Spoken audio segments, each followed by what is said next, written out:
Okay, good morning, everybody. The Talmud Torah is sponsored by Adam and Yudit Benzev in honor of their children, Jake Sarina and Rosie. The week of learning is from the Friends of the Pacinos, wishing Mel and Judy and Mazel Tov and the Seischem L'Shalom. We're sad to see you go, but we cannot be happier for you to embark on the next stage of your life. Okay, we are Ayin Tes Amud Beis. Last three words on the page. Tanya. Rebbe Omer. Kol ha-shi'urim kulon bekazayis. In the rest of the Torah, when we have a shear, when it comes to eating a food that a person is not allowed to eat, the amount is a kazayis. But there's two exceptions. Chutz mitumas ochlin. One is the shear of how much food is needed for it to become tamei. So that's different. That's the size of an egg. Sheshina hakasov b'mashma'an.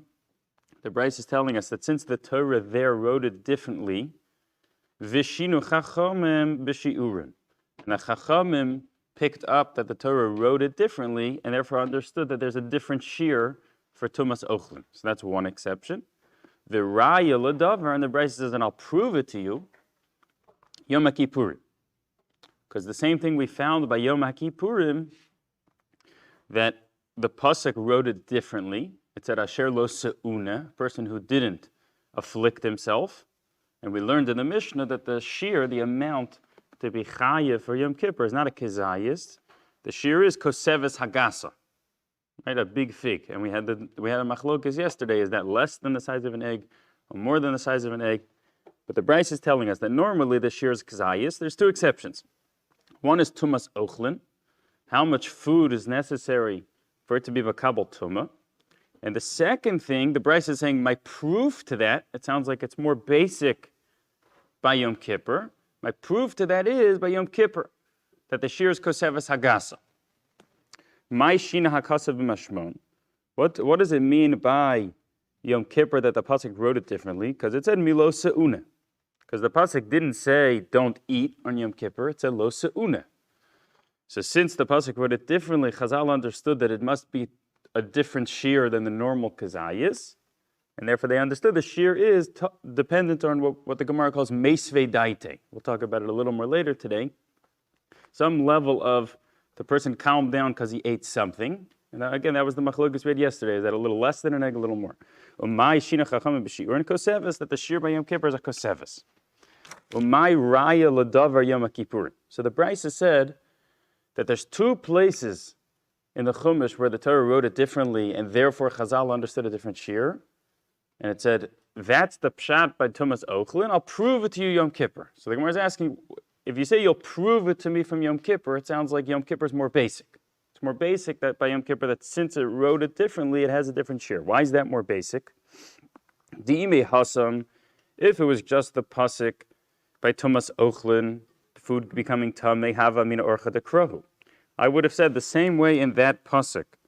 When it talks, right, the pasuk is mikol ha'ochel asher ye'achel, from any food which you eat, asher yavolav mayim yitma, which water has come onto it becomes tamei.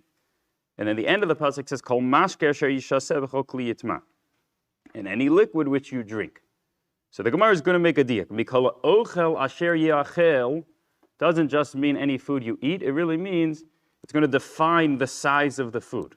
So the Gemara is saying, if you just had that pasuk, I would have argued that maybe Chazal didn't take anything out of that pasuk, because maybe it's just orche dekrohu, because the same way the end of the pasuk said, any liquid which you drink, which is just describing liquids, so maybe the beginning of that pasuk, mikol ha'ochel asher yachel, is not telling you the size of a food, it just means any foods that you eat.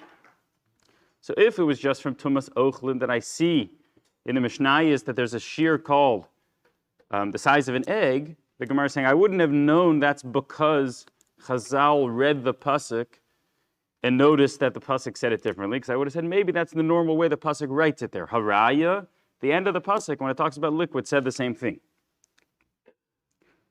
But since by Yom Kippur, I see the pasuk said it differently, lo se'una, and I see in the Mishnah it lined up that there's a different shear. The shear is not kazayis, it's a different shear. So the Bryce is saying that proves to me that that's probably the same explanation by tumas ochlin. Just like by Yom Kippur, I see the Torah wrote it differently. and therefore the Mishnah said there's a different shear. So if I have another place where I see by how much food does it need to be makabel tumah, I see the pasuk wrote it differently. I wasn't sure if that's the reason, but once I see by Yom Kippur that's the reason there's a different shear, the Bryce is saying that's going to be the same pshat, the same explanation by Tumas Ochlin. Tumas Ochlin kebei know, and how do we know? In order to be makabel tumah, the size of the food needs to be the size of an egg. Amar Rabbi Avo, Amar Rabbi Elazar, Damar Kra. Because the pasuk says, Mikol ha'ochel asher ye'achel, which Chazal understood means, Ochel haba machmas ochel. A food, it needs to be the type of food which comes from a food. That's an egg which comes from a chicken. Chicken's food. And it's food which came from food. So that's how they knew that it wasn't a kezayis. It was a food which comes from a food which was an egg. Says the Gemara, Ema Gedi, maybe it means a baby goat. It's food that comes from food. No, Mechusar Shchita. That over there, both the mother and the kid, you can't refer to them as food because to eat any of them you have to shecht. As opposed to our case, an egg which comes from a chicken, at least the kid comes out as food. So to say that it's the type of thing which needs a shchita on both the mother and the kid, I don't think the Torah would refer to that as food. Ema ben pakua. So ben pakua is if a person shechs and finds that there's a baby inside of the mother, so then it doesn't need a shchita. The kid does not need a shchita. So maybe it's a ben pakua. You shechted a mother, found the baby inside, the kid doesn't need a shchita. So that would be called food. So maybe that's the size you need for tumas ochlin, for the food to become tum. Anywhere says no toin kriya, but the halacha still is that a person can't eat it while it's alive. You have to kill it and you have to take out the blood because you're not allowed to eat the blood. So it still wouldn't be right to refer to that as food because there's something that needs to be done to it. Ve'ema be'az bar yochni. Maybe it's the type of egg from a bar yochni, which Rashi says is a very big bird. So in other words, maybe it's much, much bigger than a chicken egg. Gemara says, no, tafasta meruba lo tafasta, tafasta mua tafasta. If you're not sure which of the two, so then the rule is that you assume the lesser of the two. In other words, the normal share would have been kazayis. Here the Torah is upgrading it. If you're not sure to upgrade it a little bit or to upgrade it to much bigger, tafasta meruba lo tafasta. The rule is you assume the lesser jump. Ema beyasa de tzipor de zuter tuva.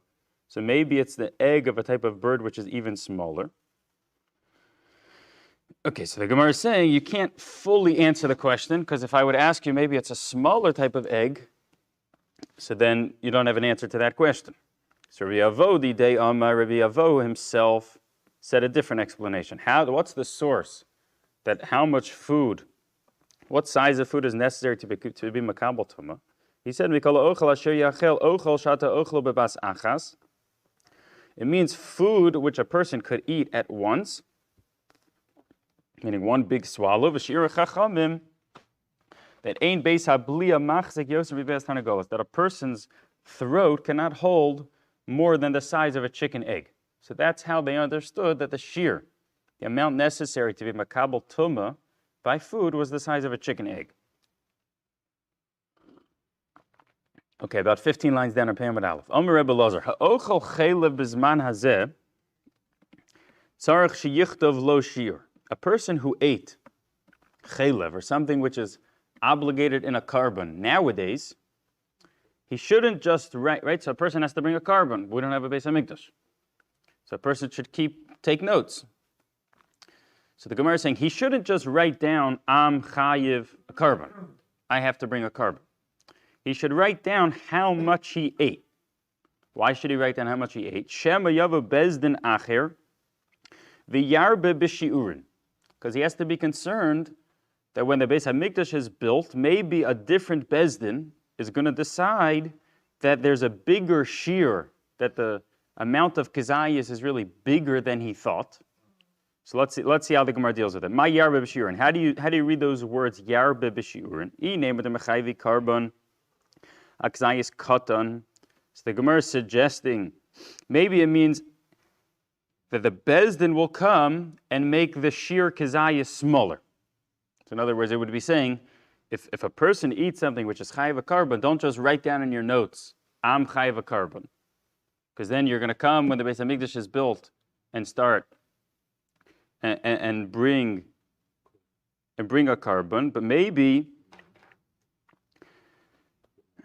sorry, if you're going to tell me that the Bezdin is going to come and obligate you, lessen the shear, which means people who nowadays think they're not chayiv a carbon, but when that Bezdin comes and makes the shear smaller, it could come out he is chayiv a carbon. So it was saying, don't just write down I'm chayiv a carbon, write down how much you ate to keep tabs, that when the Beis Hamikdash is built, it might come out, even though you didn't think you were chayiv, but now you just found out that, whoops, you really ate a kazayis, because they just defined that as a kazayis. Says the Gemara, but that's not true. Batanya, sher lo sena b'shkogav Hashem. The pasuk by bringing a carbon chatos talks about the person did it by accident. We darshan hashav midiyasa maybe carbon. That a person who, if he would have known at the time, would have stopped, then he has to bring a carbon. Al shkagaso. For his accident. Lo shav midiyasa maybe carbon al shkagaso. If the person, even if he would have known then, would have still done the same thing, he doesn't bring a carbon. So if I eat chaylev today, and today it's not a kazayis, and then tomorrow we get the Beis Hamikdash and they tell me, really you ate a kazayis. So you still wouldn't be chayiv a carbon, because at the time that I ate it, I was holding at a point that even if you would have told me, I wouldn't have stopped. Because I know that I knew it today that it wasn't a kazayis. So that can't be what the Gemara is saying. So ela delo mechayvi carbon ad deika kazayis gadol. Now really what he meant is don't just write down I'm chayiv a carbon, because it might come tomorrow when there's a Beis Hamikdash that they're going to make the size of a kazayis bigger. So what's the problem? So if you just write down your chayiv and then tomorrow we have the Beis Hamikdash and they say kazayis is bigger, I'm going to think I'm chayiv a carbon, but really I'm exempt. And the problem is you're not allowed to bring that type of carbon if you're not obligated in it.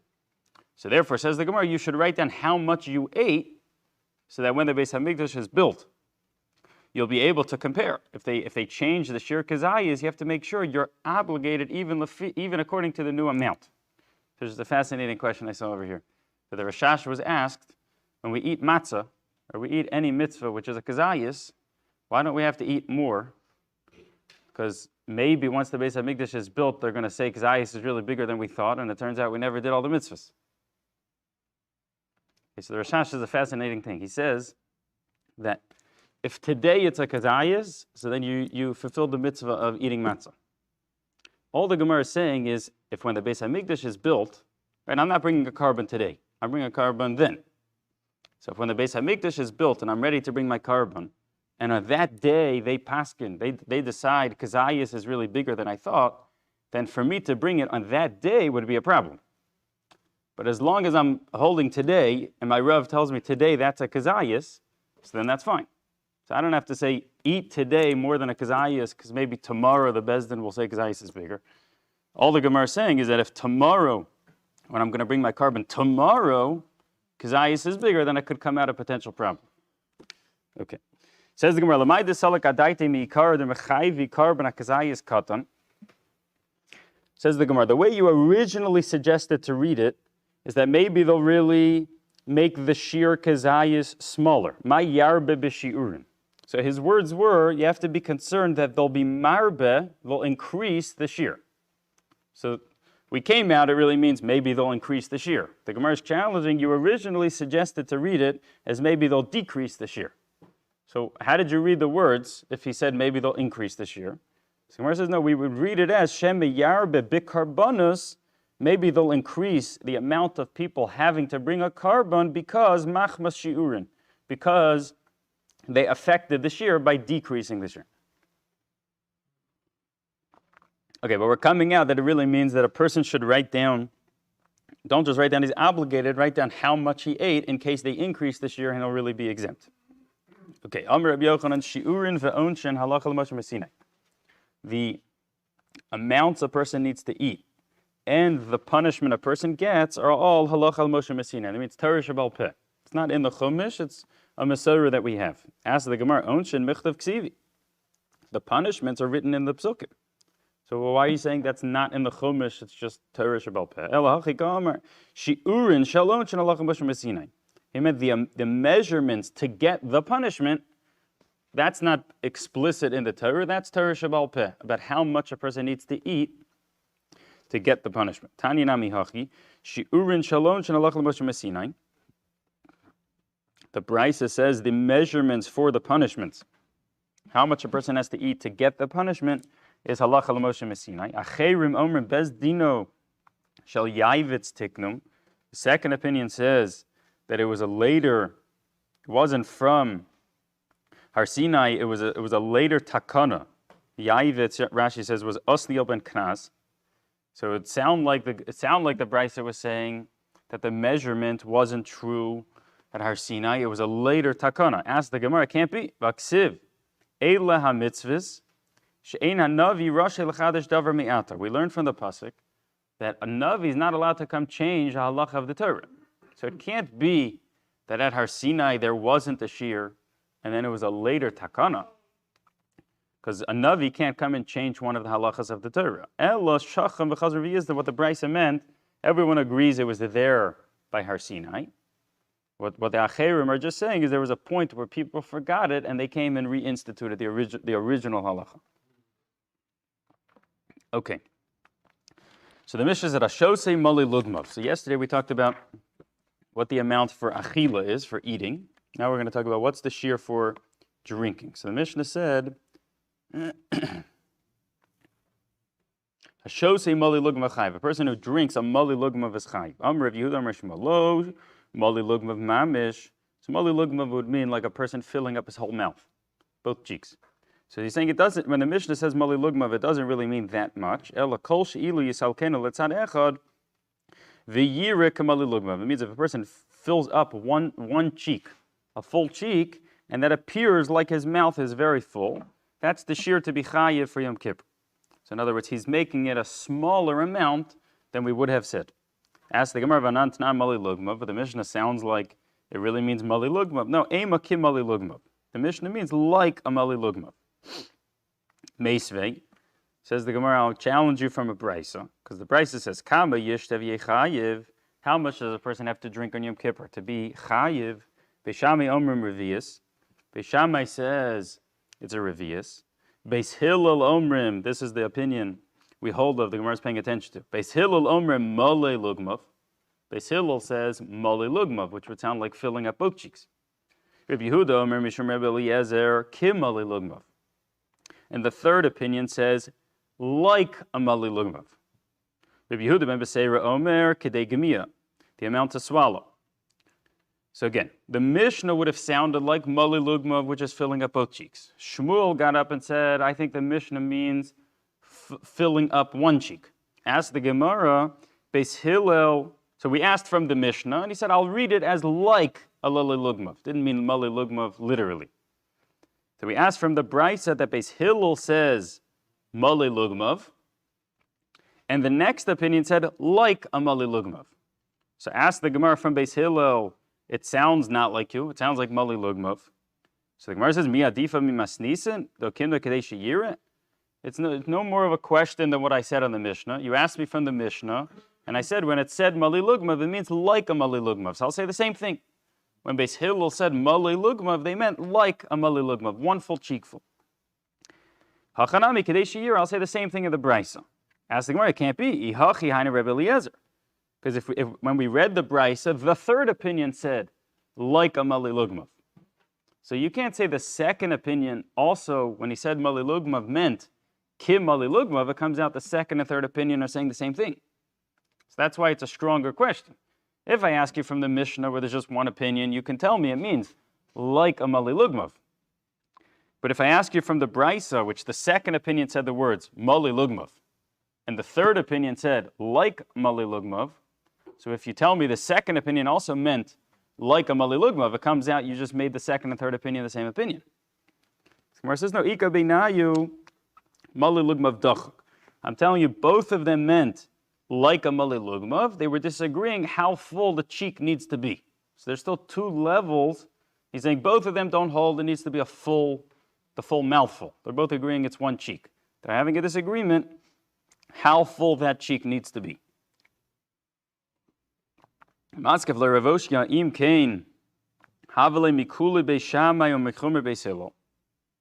Gemara challenges, if you're right that it means like a mali lugmav, then it'll come out.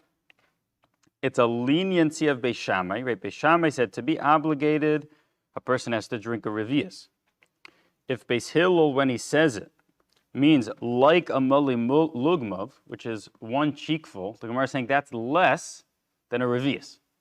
If that's less than a revius, it means Beis Hillel is being stringent, that he's going to say a person is chayiv easier than Beis Shammai. And the Gemara is asking that can't be, because there's a whole list in Mishnayos of the cases where Beis Hillel is more machmir. And if this is not one of the cases, it would sound like that Shas understood that here is another example of Beis Shammai being more stringent. But if you're going to tell me that when Beis Hillel says mali lugmav, they really meant kib mali lugmav, which means it's a much smaller amount. It's just the size of one cheek, then it can't be, because then it comes out that Beis Hillel is really being more stringent than Beis Shammai, who said revius, because that's a smaller amount than Beis Shammai shir. Gemara says, no, Amr le, top of Amud Beis, ki itchel be'og melech habashan itchel. No, the context of the Brisa was talking about a big person, tahavulei Beis Shammai lechumra, because then Beis Shammai is a chumra, which means like this. If Beis Shammai says revius, that's a shear which is exactly the same for every single person. Okay, so whether the person's a small person, big person, revius is a finite measurement.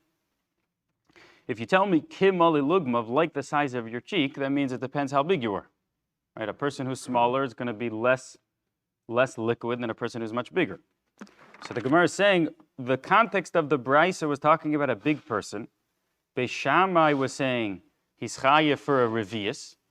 Beis Hillel saying he's only obligated if he ate the size of his one full cheekful. So for a big person, Beis Hillel is really being more lenient, because Beis Shammai would say he's obligated already by a revius, and Beis Hillel holds he's only obligated once he drinks the amount of his cheekful. If it's a small person, then it comes out the opposite. Beis Shammai is more lenient because you have to still drink a revius, and if a person has a smaller cheek, then Beis Hillel is more stringent and says you're obligated earlier. But the Gemara is answering the question by saying if the context of the case was a bigger person, so then it's right to say Beis Shammai was l'chumra, was being more stringent. Okay, maskefler Rav Zera Maishna achila. Kol chad v'chad bekoseves, Maishna shtia the kol chad v'chad bedidei.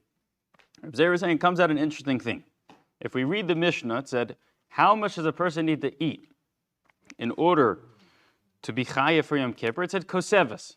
That means a size of a certain fig. But that's the same shear for every single person in the world.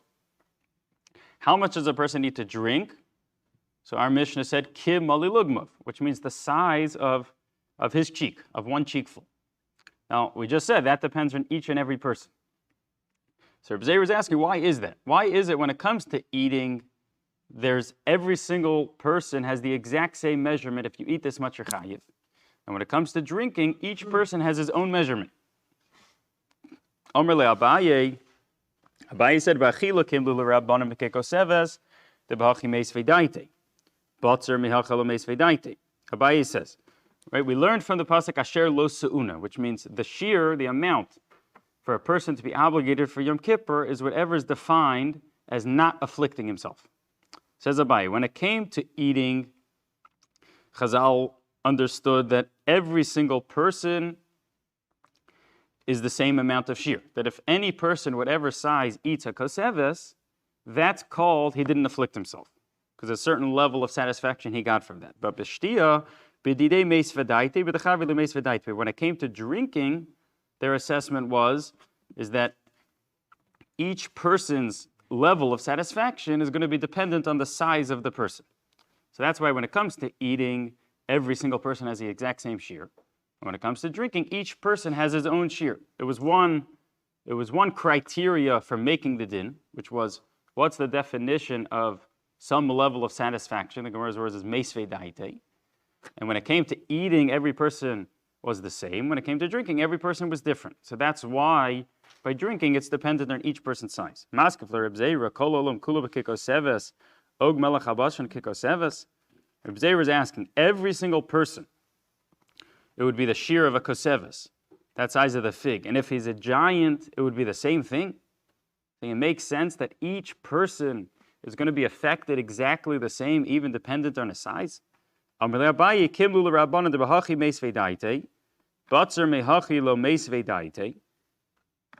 said, yeah, that they felt that every person, if he eats a koseves, had some level effect. For a normal sized person, it has more of an effect. For Og Melech HaBashan, a very, very big person, it has less of an effect. But the Gemara is saying a fascinating thing. It's saying, if you eat less than a koseves, less than that shear, so the Gemara is saying, dependent on your size, a person for sure did not get meisvei daite, that level of satisfaction. Once it's that shear of koseves, so then each person got some level of meisvei daite, and dependent on the size of the person would be how much. That's why every single person, the shear is exactly the same, koseves, and it comes out every single person, no matter his size, how small he is. If he eats less than that, it's not called meisvei daite. But if he eats that shear, if he's really, really big, it'll be a little bit meisvei daite, satisfaction, and if he's smaller, so then it'll be more. If you eat a nice, juicy piece of meat, which will give a person a lot of satisfaction, that's going to be the same as eating some type of like branches, some edible branches off of a tree. It doesn't sound logical that should give the person the same level of satisfaction.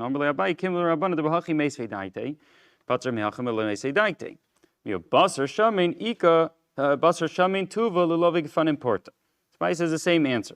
I'm not saying that if you eat the juicy piece of meat, you'll get as much satisfaction as the other thing.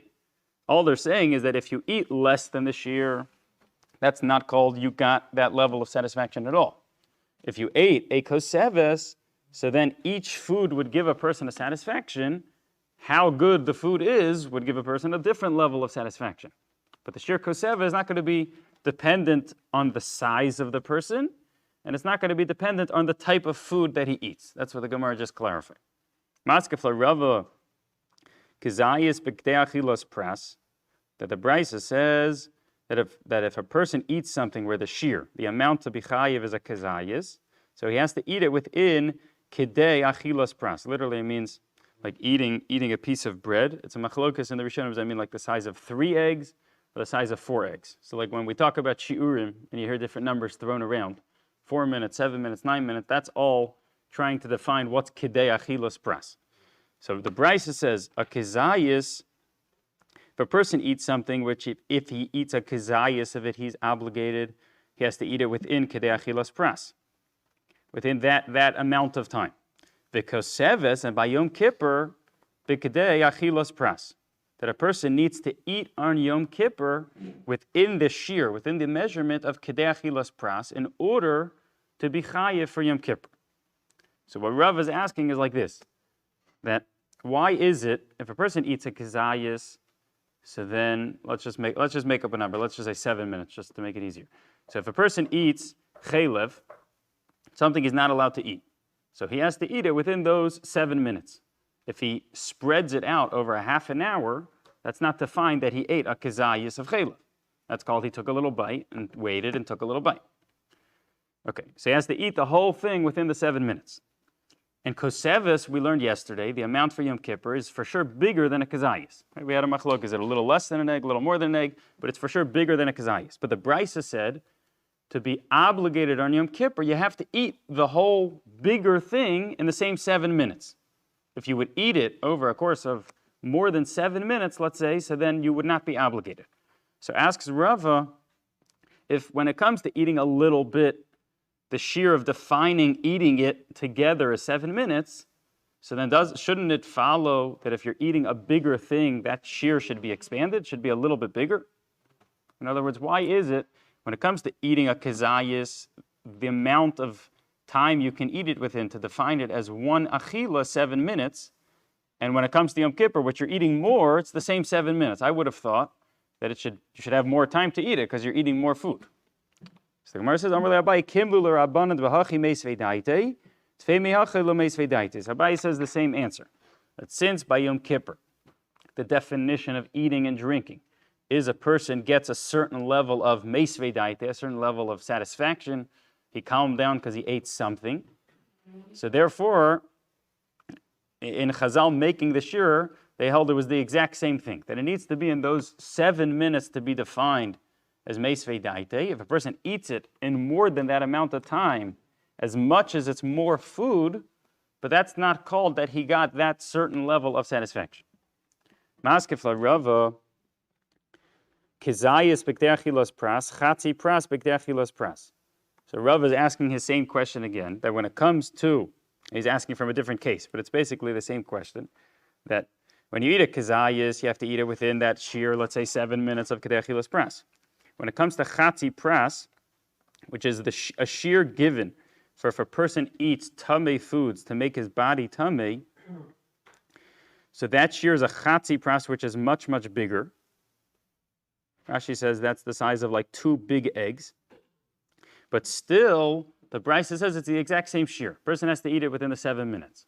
So Rav is asking the same question again. Why would it be that if he eats a kazayas of something that it takes a kazayas to be chayiv, the shear is, let's say, 7 minutes, and when it comes to eating foods, which is going to make the person tamei, which you have to eat 2 big eggs, which is much, much bigger than a kazayas, it's the same 7 minutes. So Amalei Rav Papa Hanach Latuma Gvia Delav Dairaisahi. Now the answer to that question is that type of case is tumas gvia, which means to make a person's body tamei is not really a din dairaisa by tamei foods. The only time dairaisa a person can make his body tamei is the nevela of a oaf tahor, of a kosher bird. But when it comes to eating tamei foods, dairaisa that does not make a person's body tamei, and since it's only a din derabanan, so they were lenient that for the din derabanan to be in place, a person has to eat it very fast. So again, Rava was asking, if you eat more food, it should be the exact same amount? You have to eat it in the same 7 minutes? So the answer is, yeah, by there where it's only a din derabanan, so Chazal built in a leniency that it's only going to make a person tamei midirabanan if he eats it very fast. Mi amar Rav Papa hachi. Did Rav Papa really say that eating tamei foods doesn't really make a person tamei d'oraisa? It would sound like the way to read the pasuk is that it's saying that it makes a person tamei. Rav Papa, and Rav Papa said, "Mikan shetumas gvia d'oraisa." And we have a statement from Rav Papa seemingly saying that from that pasuk you learn that if a person eats tamei food, it makes him tamei mid'oraisa. My answer is no, mid'rabanan kras machta ba'almo. But that statement of Rav Papa didn't really mean it's a d'oraisa. It's really a d'rabanan. And what do we use that pasuk for? So Rashi answers that the Gemara earlier really used that pasuk for a different thing. Okay, so he says, so just to summarize, what we're saying is that, when the Mishnah said the amount to eat for Yom Kippur is to eat the shear of a koseves hagasa, to be chayiv kares, for eating on Yom Kippur, a person has to eat the size of a big fig. So that is the same exact shear for every single person in the world. When it comes to drinking, to be chayiv, a person has to drink a mali lugmav, which we really said is ki mali lugmav, which means a full cheek of each person. Okay, so why is it when it comes to eating, it's one defined shear for every single person, but when it comes to drinking, each and every person is going to have his own shear? So the way the Gemara answered that is that there's one basic rule, and eating and drinking have different applications of the rule. What's the rule? The pasuk says asher lo seuna, that a person has to afflict himself on Yom Kippur. It didn't say don't eat, don't drink. If it would have said don't eat, don't drink, so then it would have been the normal amount of kazayas by eating. But it said afflict yourself. Don't not afflict yourself. So what's the definition of not afflicting yourself? So Chazal made a diak. It didn't say don't eat. So therefore they understood what the Gemara's term is meisvei daite. I'm translating that as some level of satisfaction a person gets. When it comes to eating, every single person's shear for reaching that point is a koseves. So that's why it's not dependent on each person, because when it comes to eating, the way it affects the person is not dependent on the person's size. So therefore, every person, regardless of his size, is allowed, meaning is not chayiv karis if he eats less than a koseves. But every person, regardless of his size, no matter how big he is, if he eats a koseves, has some level of meisvei daite, that level of satisfaction. Therefore, he's going to be chayiv karis. The Gemara is saying if he's really, really big, it'll be less. If he's smaller, it'll be more. But the halacha stays the same for everybody. And no matter how big he is, if he eats that koseves, he's chayiv. When it comes to drinking, the way it affects the person is that if a person's bigger, he has to drink more to get that level of satisfaction. If he's smaller, he has to drink less. So that's why when it comes to the halacha of drinking on Yom Kippur, then it's really going to be dependent on each person. So if a person's ever in a situation where he needs to eat or drink on Yom Kippur, right, we talked about that we avoid this shear. Right? If a person's mamish in a sakana, if a person's very dangerous, so you just eat and drink as you need. But if a person's in a situation where it's preventative, that he can just drink little bits at a time to try to stay hydrated for whatever situation, so even though we learned chatzi shir is aser min haTorah, which means even drinking a little bit or eating a little bit of something you're not allowed to do is prohibited from the Torah, but it's much less stringent than this shear, because this shear is karis, which is very stringent. Less than that shear is prohibited min haTorah, but it's much less stringent. So what we do for a sick person is we tell them to drink less than the shear. So what we're saying is that if a person has a question, each rabbi will have his own way to determine exactly what the shear is. But a person can have a situation where he'll be told before Yom Kippur to measure out the size of his cheek. Because for each person, we're learning that each person really has a different shear. So the Rav might tell the person, before Yom Kippur, put water on the size of your cheek, fill it up, and then, excuse me for a minute, spit it out into the cup, and then measure out how much liquid was there, and that would define his shear of Mali Lugmav to be less than that shear for what he needs to drink on Yom Kippur. Okay. Says the Gemara by the two dots. Amar Rav Papa, Achal Umtza. Okay, so the Mishnah told us that if a person eats and drinks, they don't add up together. If you eat any foods, that adds up to be chayiv. If you drink any drinks, that adds up. But if you take a little bite of a cracker and you take a little drink, that doesn't add up. It's two different tracks. Says the Gemara, Achal umtza umilcha mitztarif. Let's say a person ate some raw meat with some salt on it. Says the Gemara, that will be mitztarif. The salt will add up to his shear of eating a koseves. Afagav lavachilahi, even though that's not the normal way for people to eat. And since some people eat raw meat, therefore it adds up. Hamaresh lakish, tzir shal gabe yerek. The tzir is some type of liquid that comes out of the vegetable. Sometimes like when it's salted. So the tzir shal gabe yerek is mitzdarf lekikoseves. So that liquid which is on top of the vegetable adds up to my shear of eating a koseves, even though the tzir is a liquid. And we learned that a liquid can't add up to eating, but if it's the liquid on top of the vegetable, it adds up. Says the Gemara Pshita. That's obvious. Mahu detema mashkehu. No, I would have argued that's defined as a liquid. If the tzir, that liquid, is defined as a liquid, so then it shouldn't add up to the shear of eating. Kamash Mulan, he's coming to teach me, kalachshuri ochla ochlahu, that since the liquid's there to make the food better, therefore that adds up to the shear of eating. And the Mishnah Berurah says another case, a person dips his challah into wine. Okay, so that wine is going to add up, because that wine is really made to make his challah more tasty. So even though we said liquids don't add up to food, but if you're using the liquid to enhance the food, so then it does add up. Amreish lakish, ha'ochal achila gasa b'yom kippurim pater. If a person eats an achila gasa, which means he eats to the point, he eats even though he's like disgusted from food. Right? We're not just saying a person had a big supper. We're saying a person's at a point where he's he's like nauseated by eating more. So if he eats an achila gasa, that amount on Yom Kippur, he's pater. So what does that mean? That means if a person starts eating and he eats so much on Yom Kippur that he got to the point of being disgusted, then he didn't do anything wrong? So that doesn't make sense. So Rashi says, look at Rashi 6 lines up from the bottom, achila gasa. Says Rashi, what's the case? She'achal leila Yom Kippurim ala sova, that in the night of Yom Kippur he ate when he was full. Shayasavim misuda shehivsek ba. He had a huge sudas hamafsekes. It means before Yom Kippur he stuffed himself. Kol ma she'acham shechashech achila gasa haisa shlol hanasa. So then when he started eating the night during Yom Kippur, during Kol Nidre, he brought out some donuts, but he was already at a point that he was so stuffed that it wasn't even enjoyable at all. He was disgusted from the food. So in that case, says Reish Lakish, he's pater. That's not called eating. Okay, my taima, asher lo se'una ksiv. The pasuk says, person who didn't afflict himself. Prat lamazik. But if a person ate at a point where it's not enjoyable for him to eat, that's not called that he didn't afflict himself. Right?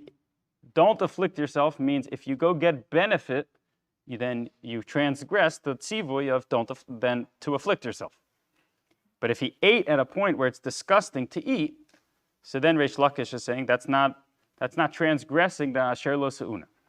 Amr Rav Yirmi, Amr Reish Lakish, zar she'achal truma, achila gasa. So normally if a non-Kohen eats truma, by accident, the halacha is he has to pay a keren, which means he has to pay the value of it back, plus a chomish, plus a fifth. But says Reish Lakish, let's say a person is stuffed. Zar she'achal truma achila gasa. A non-Kohen eats truma when he's at a point it's not even enjoyable for him to eat. He's disgusted by food. Mishalim es hakeren. You have to pay the principal, the amount that you took. You don't have to pay the chomish, which is a fifth more. Because ki yochal prat lamazik. Because when the pasuk says ish ki yochal kodesh, a person who eats the truma, then it says he pays a chomish. So says Rabbi Yirmiyah Reish Lakish, same thing. When the Torah says he eats, that's something which is defined as achila, eating. But if he eats at a point where he's disgusted by food, that's not defined as he ate.